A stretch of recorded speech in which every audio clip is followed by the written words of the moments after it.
भारत के सबसे रोमांचक गेमिंग प्लेटफॉर्म विंजो पर हैं 70 से भी ज्यादा गेम्स। तो खेलो अपने मनपसंद गेम्स और रोज जीतो करोड़ों के इनाम। Download now from winzogames.com। Game में वित्तीय जोखिम शामिल है और इसकी आदत लग सकती है। जिम्मेदारी और अपनी जोखिम पर खेलें। ગુજરાતમાં કોરોનાના કેસ છેલ્લા કેટલાક દિવસથી ઘણા વધી રહ્યા છે। પરિસ્થિતિ બગડી રહી છે ત્યારે વડોદરાની સ્થિતિ પણ કંઈક એવી જ છે। ત્યારે ડેપ્યુટી સીએમ નીતિન પટેલે વડોદરાના ઉચ્ચ અધિકારીઓ સાથે બેઠક કરી હતી અને કેટલાક મહત્વપૂર્ણ નિર્ણય લીધા છે। આ બેઠક અંદાજે 6 કલાક સુધી ચાલી। વડોદરામાં કોરોનાના વધતા સંક્રમણને લઈને કોવિડ હોસ્પિટલના બેડ વધારાશે અને વડોદરામાં અતિથિ ગૃહમાં પણ વ્યવસ્થા ઊભી કરાઈ છે। ऐसे महानगरों में जहाँ पब्लिक की डेंसिटी ज़्यादा है, बाज़ारें बड़े हैं और हज़ारों लाखों लोग यहाँ हर रोज़ हर एक काम के लिए आते जाते हैं, ऐसे ये बड़े शहरों में भी पॉजिटिव केस की संख्या मात्रा बढ़ रही है। बड़ौदा में भी ये संख्या बढ़ रही है, लेकिन हमारे गुजरात सरकार ने, हमारे हेल्थ डिपार्टमेंट ने, हमारी म्यूनसिपल कॉरपोरेशन ने और कलेक्टर के द्वारा बड़ौदा ज़िले में और शहर में जो इंतजाम किए गए हैं पेशेंट की ट्रीटमेंट के लिए, वैक्सीनेशन के लिए, टेस्टिंग के लिए, ये सभी प्रकार से जितना अच्छा हो सके इतना करने के लिए आज हमने हमारे एमएलए, एमपी, मेयर वगैरह के साथ 6 घंटे तक हमारे सीनियर अफसरों के साथ मिलके पूरी डिटेल से मीटिंग की है और शहर की जो ज़रूरियात है वो देखते हुए एंटीजन टेस्ट ज़्यादा जगह करने के लिए ज़्यादा कैंप लगाने का हमने डिसीजन लिया है। इसी प्रकार दर्दी को, पेशेंट को सीधा अस्पताल में भर्ती करने की ज़रूरत न हो, ऐसे दर्दी को होम क्वारंटाइन करना, इसके लिए संजीवनी रथ की व्यवस्था की है।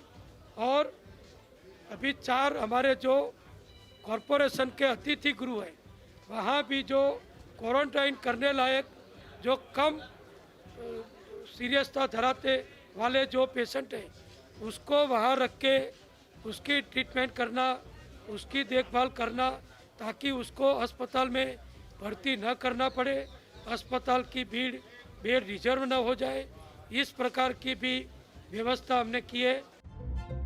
કેટલાક વિસ્તારોમાં એવા પણ કેસ સામે આવ્યા છે જેમાં પ્રાઇવેટ હોસ્પિટલમાં દર્દીઓને લૂંટવામાં આવી રહ્યા છે અને કંઈ ન હોવા છતાં દર્દીઓ પાસે ટ્રીટમેન્ટના નામ પર વધુ પૈસા પડાવાય છે। ત્યારે આવા કેસમાં સરકારે કડક નિયમ બનાવ્યા છે। આવી કોઈ હોસ્પિટલ મળે તો તેની સામે એપિડેમિક એક્ટ અંતર્ગત કાર્યવાહી કરાશે।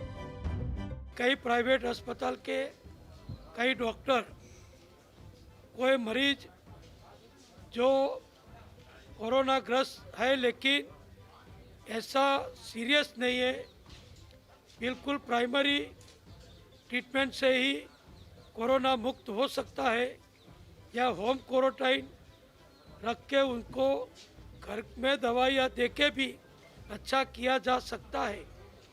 ऐसे दर्दियों को भी कई प्राइवेट अस्पताल या कोई डॉक्टर अपनी अस्पताल में बिल बना के खर्चा वसूल करके अस्पताल चलाने के लिए ज़रूरत नहीं होने के बावजूद ऐसे पेशेंट को बिना ज़रूरियात अस्पताल में भर्ती रखता है और उसका बिल बनाता है। किसी का मेडिक्लेम क्लेम है, किसी का कंपनी से रिएम्बर्समेंट मिलता है, तो कोई लोग उसका विरोध भी नहीं करते हैं और बिना कारण दर्दी को अस्पताल में रहना पड़ता है। उसके फैमिली मेंबर को, परिवार को ऐसा लगता है कि मेरे रिश्तेदार अस्पताल में हैं, तो वो चिंतातुर हो जाते हैं, वो परेशानी में आ जाते हैं, लेकिन उसकी कोई ज़रूरत ही नहीं है।